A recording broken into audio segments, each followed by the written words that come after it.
The cold hospital corridors echoed with hurried footsteps, but none of them were directed at the young woman in a simple dress with a prominent belly.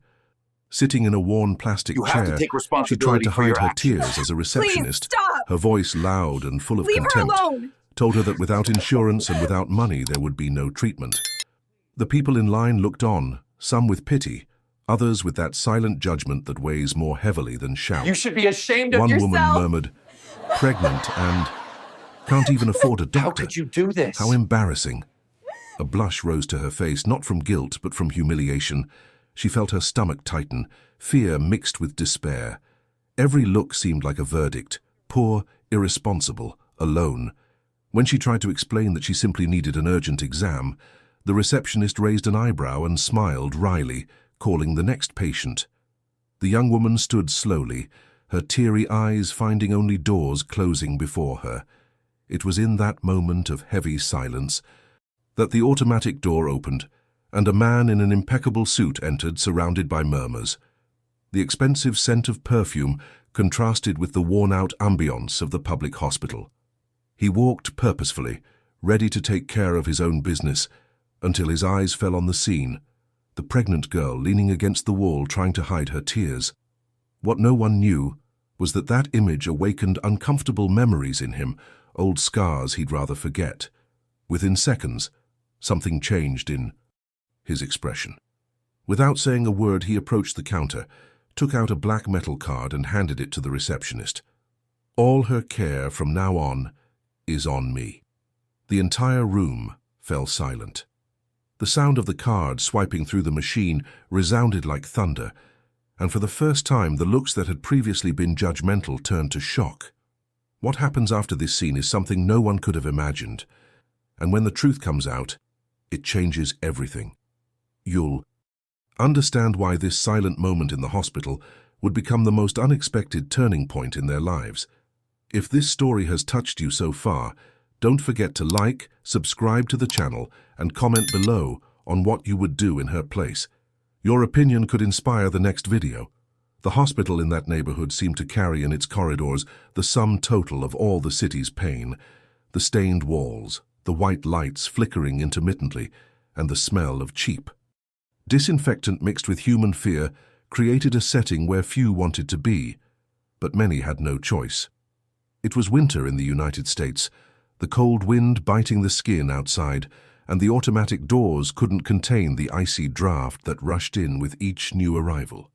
Heavy coats, scarves wrapped tightly around their necks, and snow-soaked boots soiled the floor, and the repetitive sound of the ticket machine mingled with coughs, suppressed cries, and hurried whispers.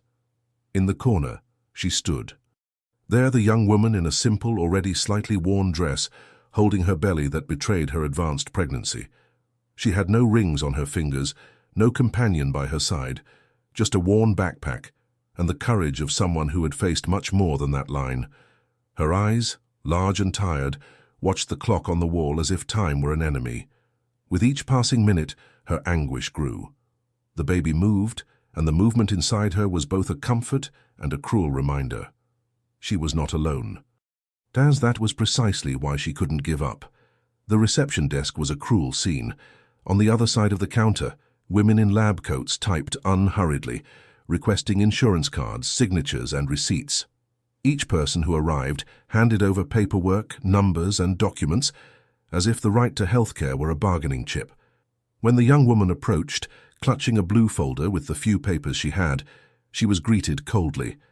The attendant leafed through it quickly, took a deep breath, and, without lowering her voice, declared that none of it was any use. "No insurance, no service, it's the rule." The people behind her murmured. A man cleared his throat impatiently, a woman rolled her eyes, and even a child softly repeated the receptionist's words, as if learning the weight of social divisions from an early age. The young woman tried to explain, saying she just needed an ultrasound, that she was in pain, that it was urgent. The attendant lifted her chin, arched her eyebrow, and called the next person in line, completely ignoring the pleading in the girl's eyes. She backed away, leaning against the icy wall, trying to hold herself steady. Her heart raced, not only from fear of what was happening to her body, but from the invisible weight of all those judgmental eyes. Some whispered, others simply stared at her indifferently. A group of medical students passing in the hallway chuckled softly, saying something she couldn't hear, but felt on her skin as if it were a sentence. The cold seemed more intense in that corner, and with each sigh she felt the loneliness like a blade. The whole world seemed to have turned its back, and in that moment, amid the artificial glow of the hospital lights, her small, fragile figure seemed even more out of place. But there was something in that charged silence that escaped the superficial gaze of those present. It was as if history were about to tear itself apart, and behind that public humiliation, an invisible movement was already preparing to turn the page. Nothing there betrayed it, but fate was already moving slowly, like the held breath before a scream, like the awkward pause before a revelation that would change everything. From a young age, she had learned that the world didn't offer much to those born without a name or a significant surname. Her childhood was marked by borrowed houses, hand-me-down furniture, and the constant absence of a father who never acknowledged his bloodline. Her tired and sick mother did what she could with 2 jobs, but the little she earned barely covered the rent for trailers in forgotten parks. She grew up listening to the metallic clang of communal laundry machines, the muffled arguments of drunken neighbors, and the broken promises of people who never returned.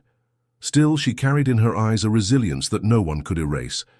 By the age of 12, she already knew how to cook, take care of herself and her mother, and she also knew that the world had no patience for poor girls.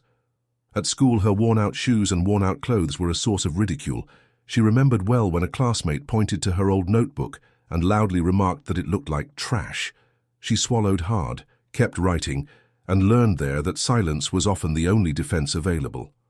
When her mother died too young, a victim of cancer discovered late because tests cost more than her entire salary, life became even harder. She was thrown into foster homes, carried from one place to another, as if she were just another number in the system.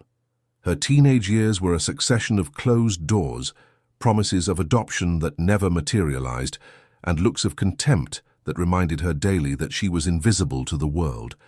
But invisibility also teaches observation, and she learned to see the details others ignored, to hear between the lines, to sense intentions even before the words were spoken. This survival instinct shaped her silently, making her much stronger than anyone could imagine from her fragile appearance. When she became pregnant, the pain of abandonment recurred like a cruel inheritance. The child's father, a young man who seemed to promise security, disappeared as soon as he heard the news. He promised to return, promised to help, but promises don't pay the bills or hold a hand on cold nights. She found herself once again alone, with only a life growing inside her. She worked as much as she could, cleaning houses, waiting tables in cafes, accepting grueling shifts, always trying to scrape together enough to buy vitamins, milk, and, most importantly, to save for that much-needed test. But the prices were too high, and every time she turned to the door for help, she received only pitying smiles or lectures about responsibility. No one wanted to hear her side of the story. No one wanted to know about the invisible struggles she had already faced. Even so, each night, as she laid her weary head on a cheap pillow, she whispered to the child she carried, "You won't go through what I went through. I'll give you a future no matter what." These words became her mantra, her daily strength, the thread that held her together on days when everything seemed to be falling apart. In the hospital on that freezing day, she wasn't just a desperate mother crying out for care. She was the sum total of all the pains of a lifetime compressed into an instant, the reflection of a history of silences and absences, trying not to collapse before eyes that would never understand the depth of that struggle. And as she held her belly, she remembered her mother, remembered the cold corridors of her childhood, remembered all the times she had been invisible. Perhaps, she thought, invisibility was her curse and also her armor. What she didn't yet know was that this very invisibility would be the key that would change everything, for someone was about to see what everyone else had always ignored. In the waiting room, the buzz seemed to grow like an invisible chorus. The receptionist's episode didn't go unnoticed, and soon the story of the penniless pregnant young woman was spreading amidst whispers and sidelong glances. Two young men in ties, accompanying a business patient, exchanged muffled laughs and made cruel comments as if the situation were entertainment. One of them said, loud enough for her to hear, "That's what happens when people like that want to live beyond their means. If they can't even afford a doctor, imagine raising a child." The other laughed, adding ironically, "They must be waiting for some hero to show up to save them, like in cheap movies." The comment sounded like a sentence, and those nearby laughed complicitly. The girl, sitting with her hands over her stomach, felt the weight of this public humiliation. These weren't just words thrown to the wind. They were invisible knives digging even deeper into the wounds she'd carried since childhood. It was then, as if fate wanted to. Add cruelty to the scene that one of the boys suggested a bet.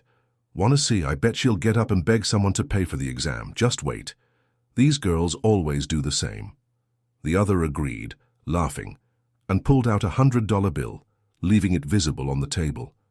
"If she asks, I'll pay for her exam, but just to prove how predictable they are." The gesture wasn't one of generosity, it was one of mockery, and the bill's glow was like a beacon of humiliation. Some who heard fell silent. But no one intervened.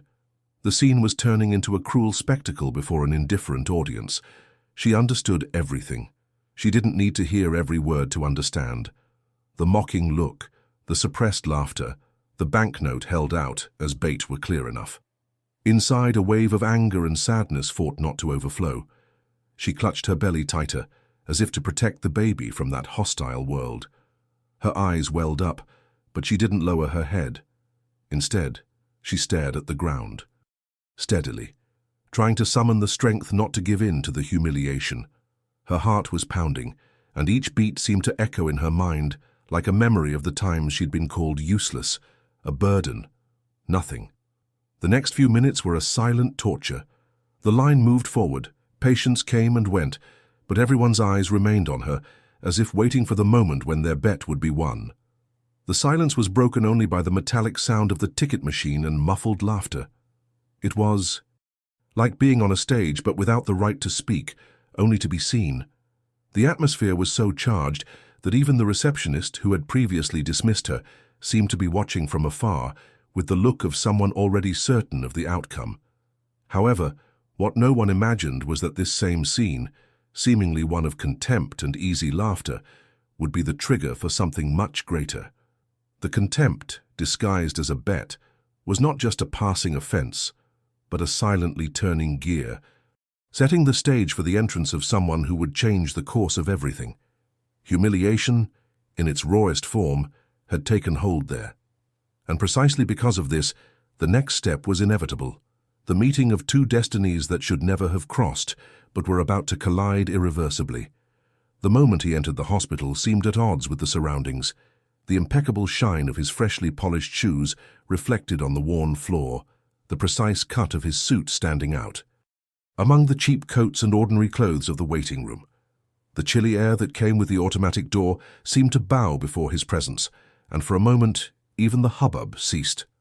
The millionaire walked unhurriedly through the lobby, his posture erect, his gaze firm, as if he was certain that every space belonged to him. He was a man accustomed to being heard before he even spoke, and everyone there sensed this in every detail of his presence. But then his eyes locked on her.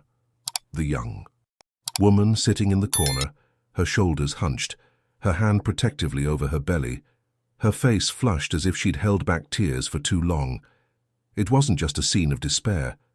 There was something in her silence that seemed stronger than the laughter and whispers around her.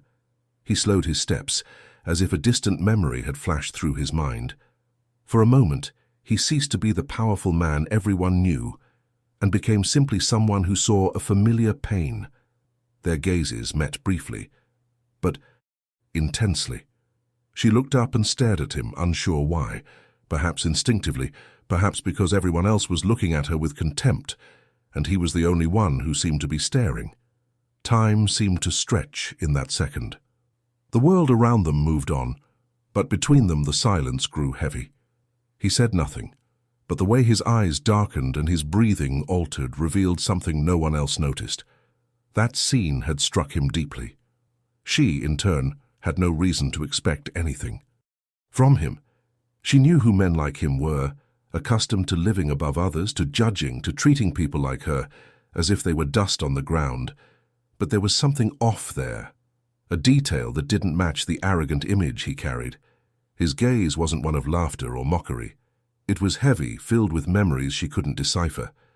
Meanwhile, the two young men who had made the bet watched with irony. One nudged the other, whispering, "Look, she did it." She even managed to get his attention. They chuckled, believing they were witnessing just another momentary act of charity, but they didn't understand.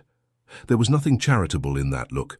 There was something deeper, a memory, perhaps even an open wound. He approached the counter, interrupting the receptionist without asking permission. He handed over the card firmly and said a few words, but they echoed like thunder in the silence of the room. "All her services are on me." The sound of the machine registering the key transaction was louder than it should have been, almost symbolic, as if he'd scratched the scene with fresh ink. Her eyes widened, confused, unsure whether to thank him, decline, or simply remain silent. Her heart raced, not just from the unexpected help, but from the strange feeling that there was much more behind the gesture. He didn't look at the laughing young men or the stunned receptionist. His gaze remained on her, steady, almost challenging, as if saying without words, "I know." His gesture should have ended the scene. The black card swiping through the machine, the authorization confirmed, the heavy silence that filled the room. Everything pointed to a moment of relief. But human nature, when driven by envy and contempt, rarely allows for simple endings. The metallic sound of confirmation was enough for the suppressed laughter to return, more cruel, more venomous. One of the young men who had placed the bet lifted the $100 bill, waving it in the air, and said, loudly enough to echo through the lobby, "Look, I was right. I knew she'd find someone to pay. I just didn't imagine it would be the city tycoon himself." The laughter that followed was like a whip crack. People in line smiled, others pretended not to hear, but everyone felt the venom spread through the air. She, already struggling to maintain her dignity, felt her face burn with shame. She didn't ask for help. She didn't beg. She did nothing but resist in silence. Still, she was being used as a spectacle. The receptionist, who had previously dismissed her, now tried hard to appear helpful, but her eyes held a mixture of disdain and curiosity. It was as if the millionaire's payment didn't redeem her, only confirmed the cruel narrative. Poor, incapable, dependent on the pity of others. And then came the heaviest blow. A well-dressed lady, waiting with a hardcover book on her lap, raised her voice in a reproving tone. "These girls today get pregnant without thinking, have no way to support themselves, and then expect society to solve the problem. It's a disgrace to all decent women." The comment went unchallenged. The silence that followed was complicit, a silence that validates, accepts, and legitimizes cruelty. She closed her eyes for a moment, feeling the weight of each word, as if carrying not only her own tired body, but centuries of prejudice piled on her shoulders. The millionaire watched silently, his fists clenched, his jaw set. He wasn't the kind of man who cared what anyone said, but there was something about that scene that touched him deeper than he'd imagined. Perhaps because, behind the arrogance and wealth, he also knew the bitter taste of judgment firsthand. But if he felt anger, she felt pain. Her heart beat fast, and with every look of contempt, every venomous word, it seemed the room closed in even more on her. And as if the scene needed a final touch of cruelty, the other boy in the bet, the one holding the $100 bill, approached her, leaning in close enough for only those closest to hear. "Congratulations. You've won your prize. I hope you know how to pay it back in another way." The insinuating tone made her stomach churn. She didn't respond. She just clutched her stomach even tighter, as if to protect the life she carried from all that poison. The entire hospital seemed to breathe together in that tension. Some remained silent out of fear, others laughed out of cowardice, but everyone participated in the scene. The gesture of generosity that should have erased the humiliation became yet another reason for judgment. And deep down, she knew The price of being seen never came without wounds.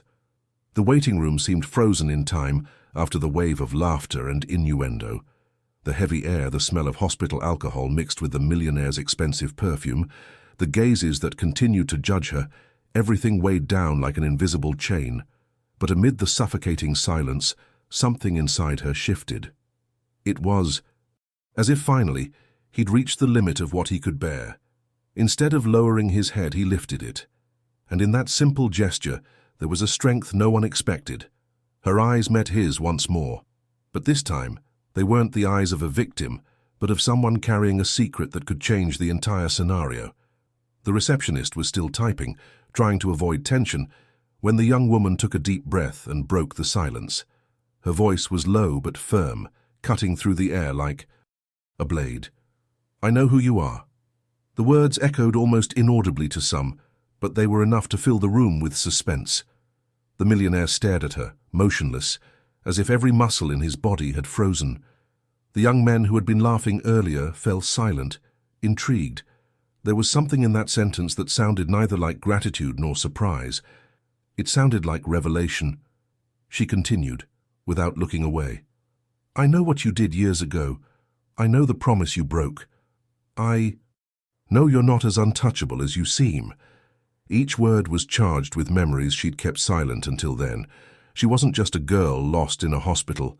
She knew stories, knew secrets, knew a piece of his life he thought was buried. His face hardened, but his eyes betrayed the impact. The millionaire, accustomed to controlling every room he entered, felt for a moment disarmed before her. The people around them didn't understand, but they felt the change in the air. Mockery gave way to discomfort, laughter to a heavy silence. The scene was no longer one of a poor pregnant woman saved by mercy. It was something bigger, something that transcended the present and connected past and destiny. She didn't elaborate. She didn't need to. Just saying she knew was enough to shake him and create cracks in the impenetrable image he carried. He tried to react, to open his mouth, but couldn't find any immediate words. The credit card on the counter, still gleaming in the cold light, now seemed like a small symbol compared to the revelation hanging in the air. She leaned forward slightly, protecting her stomach with her hands, and added in an even lower tone, almost a whisper, but which to him sounded like thunder. "You can buy a lot of things, but you can't buy the past." The shock on his face was palpable. It wasn't fear of what others would think. It was fear of what she knew. And for the first time in a long time, the millionaire realized someone could see beyond the mask of power and money. The hospital remained completely silent, as if everyone was waiting for her next move. She, however, leaned back in her chair, closing her eyes as if to say, "I don't need to prove anything now. I've only planted the seed. The rest will come on its own." He stood still for a few seconds, as if her words had seeped into his chest and found a space he'd rather keep closed. The world around him continued, passwords being called, footsteps hurried through the hallways. But for him, time had stopped. That sentence echoed in his mind. "I know who you are." It wasn't a thank you, it wasn't a request. It was a veiled accusation, a reminder of something that could never be buried beneath numbers. His eyes followed her with suspicion, but also with a strange familiarity. There was something about her in her steady gaze despite her tired face, in her tone of voice that seemed to carry more than a short life could contain. As the hospital resumed its normal sounds, he stepped away from the counter and pulled his cell phone from his pocket. His posture was still that of a man in control, but his hands trembled slightly. He searched for a name, called a trusted contact, and quietly asked for information. "I need you to investigate this girl, now." He hung up quickly, trying to keep his facade intact. But deep down, he knew no investigation was necessary to confirm what his instincts already screamed. She wasn't a stranger. Hours later, as he sat in his glass-enclosed conference room, the report arrived. The information was simple: her name, age, temporary employment history, the foster homes she'd spent time in, her mother's death, and then a line that made his stomach turn. Her mother had worked years ago at one of the small businesses he'd bought without hesitation, back when he was still building his empire. He remembered his wife, sick, struggling to support her daughter, laid off without warning because cuts were necessary for his rise in the market. A forgotten face among hundreds, but now returning with relentless force. And the final blow was there, in a nearly lost note. Before she died, her mother had tried to contact his office, asking for help, appealing to a promise made one night long ago. He vaguely remembered. He was on the rise, had promised quick support just to end an uncomfortable conversation, and then moved on, erasing it from his memory. He never responded. He never delivered. To him, it was just another irrelevant detail amid the race for power. To her, it was the line that separated hope from misery. Now, faced with the report, she understood the power of the words she'd heard in the hospital. She knew. She knew he'd crossed her path before she'd even imagined they might meet again. She knew that part of the weight she carried was marked by his indifference, and the cruelest thing was that she hadn't screamed, hadn't denounced him in front of everyone. She'd simply said, in a firm voice, that she knew. The millionaire, accustomed to negotiating billions, felt for the first time in years a debt impossible to pay with numbers. The image of her in the hospital, pregnant, humiliated, judged, now mingled with the memory of her mother being dismissed as if she were nothing. The truth was unbearable. Part of that pain was rooted in his choices. That night, as he stared at his own reflection in the glass of his office, he realized something he'd never wanted to admit. It wasn't just the present that united them, but a past marked by broken promises and neglect. And now, faced with this revelation, he understood he couldn't escape. Because no matter how hard he tried, that girl was the living reminder of a mistake that would haunt him until the end. The next day he returned to the hospital. He wanted to see her, perhaps talk, perhaps clarify, though he didn't even know exactly what he would say. He carried with him the weight of the revelation and the strange urgency to find answers that couldn't be found in reports. But when he asked about her at the reception desk, he received only an indifferent look and the cold news. She was discharged this morning. She left alone. No address, no contact number. Just emptiness. The millionaire left with an uncomfortable feeling he couldn't remember ever having felt before, that of not being in control. In the days that followed, he tried to return to his routine of meetings, contracts, and exclusive dinners. The lavish table, the glitter of the chandeliers, the artificial laughter of his business partners. Everything seemed the same, but nothing tasted the same. Her image, with her teary eyes and sharp words, haunted him like a ghost. Every hollow laugh from the men around her sounded like the cruel echo of the boys in the hospital. Every glass of expensive wine reminded him of the cheap plastic cup she held with trembling hands in the waiting room. He sent people to look for her. They combed through records, past employment, records, addresses where she'd rented. But the girl seemed to have dissolved into thin air. It was as if she'd never existed outside of that moment, and precisely this absence made her even more present. There wasn't a night that went by that he didn't remember the way she'd looked at him, the firm tone of her voice when she'd told him she knew everything. There wasn't a dawn that went by that he didn't wonder what would have happened if he'd kept the promise he'd made to her mother all those years ago. Days turned into weeks and the emptiness grew. He, who had always believed people were replaceable, began to realize that some presences are unique and that losing them once can mean losing them forever. The most disturbing thing was that she hadn't asked for anything. She hadn't asked for money. She hadn't begged for help. She hadn't tried to get closer. She simply disappeared. And this silent choice became an accusation even stronger than any words. In social circles, the millionaire continued to be seen as a powerful, impenetrable man, but inside he harbored a corrosive silence. In the wee hours, sitting in his office lit only by the city in the background, he would look at documents, contracts, and profits, and wonder what the point of it all was if a single girl without a fortune or a name of influence had the power to expose how small he was in the face of his own past. And it was in this silence that he began to miss her. Not just her presence, but what she represented. Her absence was an uncomfortable mirror reflecting the flaws he'd always tried to hide. For the first time in a long time, he longed not only to see her again, but also to be seen differently by her. But as he searched, fate prepared something he hadn't yet imagined. The weight of social judgment was on its way, and this time, no credit card would be able to erase the price. His downfall didn't begin with an explosive scandal, but with small noises that, together, formed a thunderous rumble. First, a discreet report in a local newspaper, mentioning previous mass layoffs he'd carried out early in his career. Then, an interview rescued from old archives in which he appeared to promise support to sick employees who, in practice, had been left to their own devices. These memories, which he believed buried, began to be fanned like hidden embers suddenly finding oxygen. And deep down, he knew who had lit that flame. Not with public words, not with loud denunciations, but with the simple truth left in the air: I know who you are. Gradually, looks changed.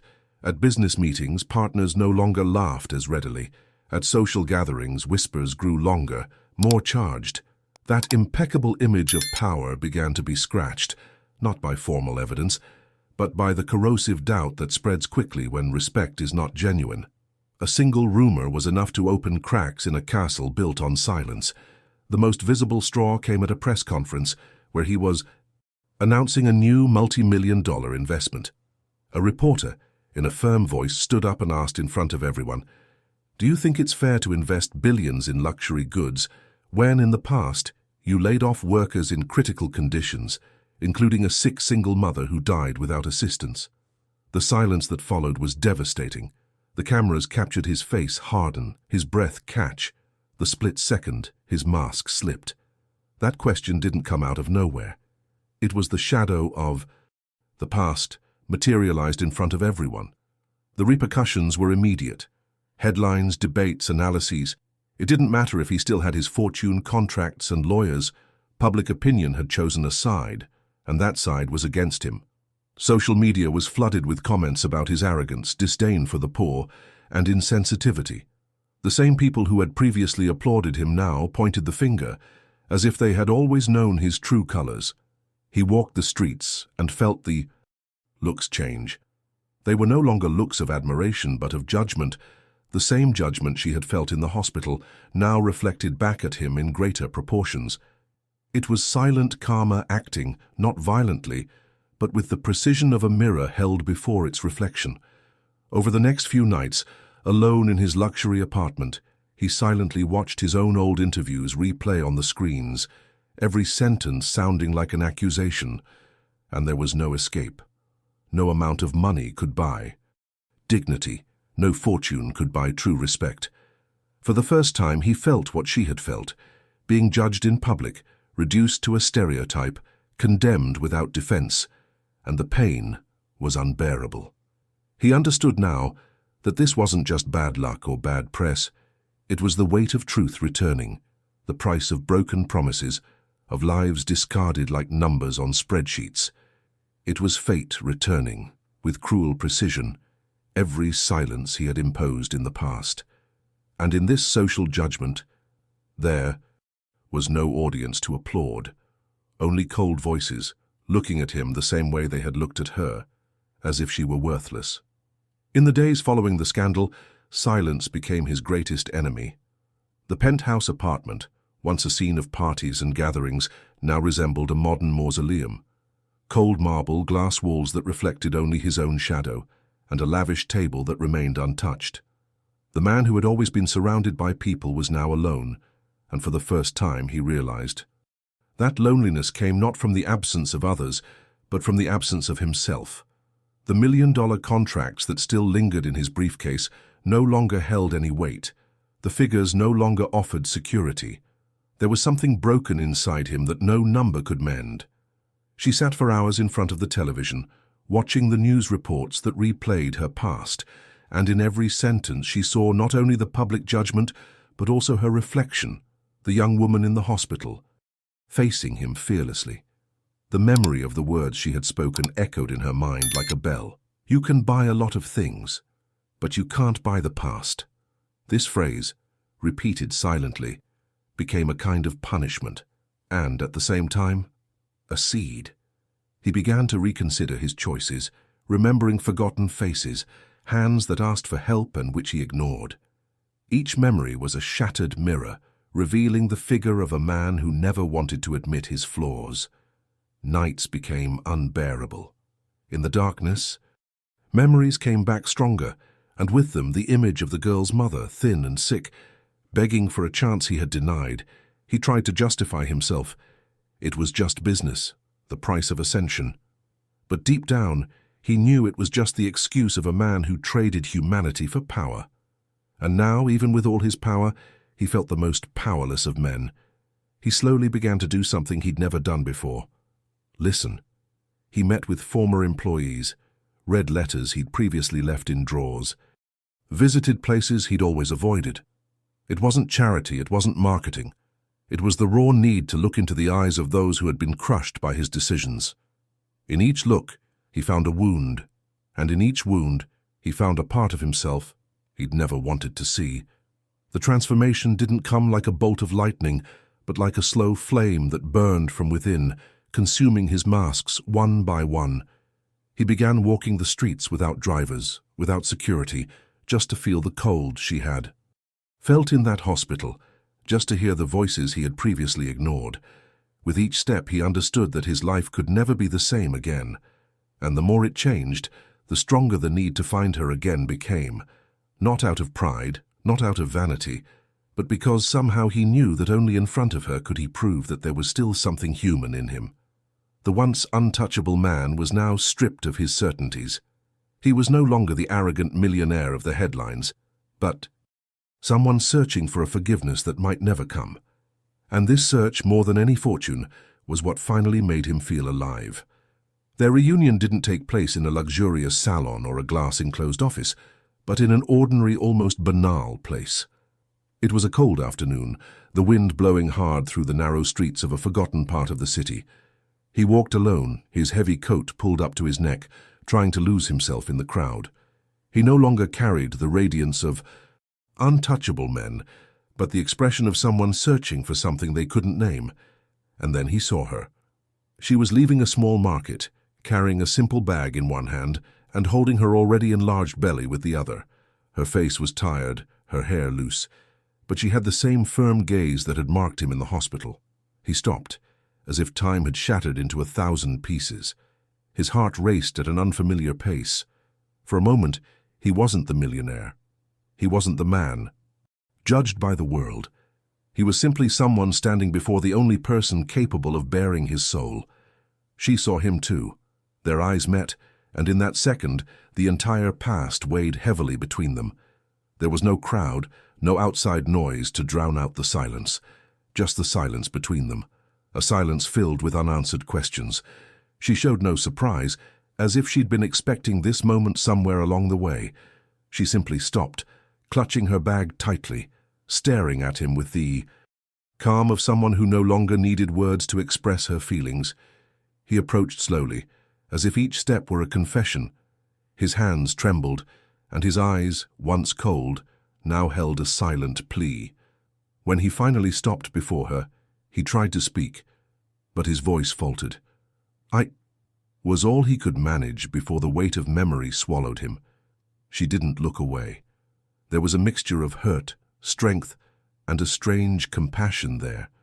It wasn't the look of someone who wanted revenge, but of someone who understood more than he could ever imagine.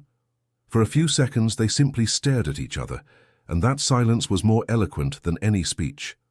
A strong wind blew past, ruffling her hair and scattering papers on the sidewalk. He instinctively reached out to help her with her bag, but she backed away, keeping her distance. The gesture, small and silent, was more devastating than a slap. It was proof that she didn't trust him, that she wasn't willing to lean again on hands that had once failed her family. His heart sank. For the first time, he felt the real fear of losing something that couldn't be bought, earned, or possessed. There, before her, he understood that it wasn't just about forgiveness or the past. It was about the value of a look, a presence, a life he could have changed and didn't. She took a deep breath, closed her eyes for a moment, and then slowly turned, resuming her path. He remained still, motionless, watching her every step away, as if each meter were a sentence. Their reunion brought no relief, no explanation. It brought only the naked truth. He needed her more than she needed him. That night, he couldn't sleep. The image of her walking away with the simple bag in her hand, her belly shielded like a shield, burned in his mind like a sentence. No amount of speech could break down the wall that had been erected between them. For the first time in his life, the man who had always bought everything with numbers and signatures understood that what was at stake wasn't money but a decision that wasn't in his hands. It was hers alone. Days later, fate brought them together again. He found her in a small neighborhood church, a place without stained glass windows or polished marble, just worn wooden pews and candles flickering before a simple altar. She sat, her hands on her stomach, her eyes closed in silent prayer. The soft sound of burning candles filled the air. He entered slowly, his footsteps echoing across the floor. And she noticed his presence before she even opened her eyes. She wasn't startled, nor was she surprised. She simply looked up at him, and the silence was heavier than any words. He approached, knelt beside her, and for the first time, he didn't bring a card, a speech, or an offering. He brought only a weary look and a trembling voice. "I didn't come to ask for anything. I just wanted to say that I was wrong.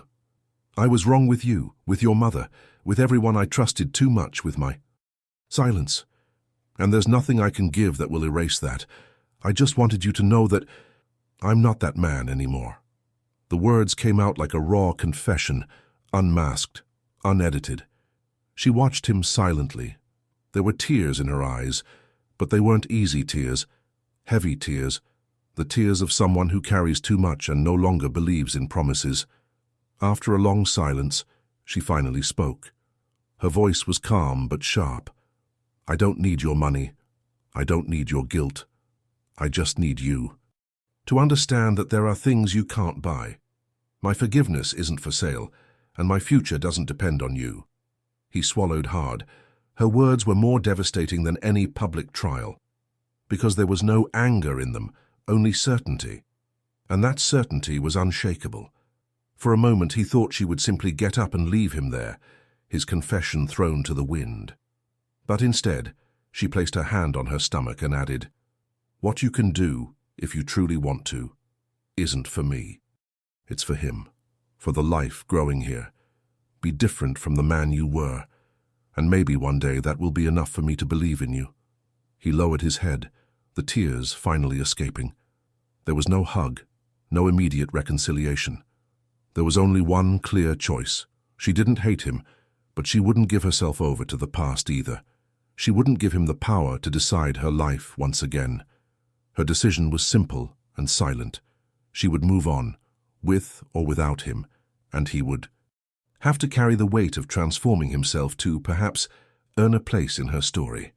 As she stood and walked out of the small church, the sound of her footsteps echoed like a verdict. He remained kneeling, alone, understanding that, for the first time, the decision was not in his hands. And this destroyed him and freed him at the same time. Winter slowly gave way to spring. The city, still cold, began to sprout shy flowers among the cracked sidewalks. In a simple square, far from the glass, skyscrapers and artificial lights, she walked slowly. Her belly was already heavier, her body tired, but her eyes fixed on the horizon. She sat on a worn wooden bench, feeling the breeze touch her face. She rested her hands on her belly and smiled slightly, as if silently conversing with the life growing there. Children ran around, laughing loudly, and the sound contrasted with her serenity, as if she had finally found a place of peace, however small. From across the square, standing under the shade of a tree, he watched. No suit, no drivers, no masks, just an ordinary man in a simple coat and a weary look. He didn't approach. He didn't call out to her. He simply stood there, motionless, witnessing from a distance. The wind ruffled his hair, and for a moment it seemed as if even time hesitated. Without needing to look, she seemed to know he was there. The silence between them stretched, invisible, like a fragile bridge held only by fate. There were no speeches, no tears, no reconciliation. Just two worlds separated by space and history, connected by something no one else could understand. A child ran across the square, dropping a small wildflower on the ground. The wind carried it until it landed at her feet. She picked it up gently, twirling it between her fingers, and smiled. From afar he saw the gesture and closed his eyes, as if that small symbol were enough to give him a ray of hope. And so, in the middle of the common square, with the sun setting behind the building's fate remained suspended. She sat firm, protecting the future in her womb. He remained standing, distant, carrying the weight of the past. Nothing was said, nothing needed to be explained. Only the silence, laden with meaning, a silence that said more than any words ever could. If you've made it this far, I want to hear your thoughts. What would you do in her shoes? Comment below. I'll read every message. Don't forget to like this story, to support this story, and subscribe to the channel so you don't miss the next one. And now stay with me, the next video is already playing. Click and discover another thrilling twist that will move you.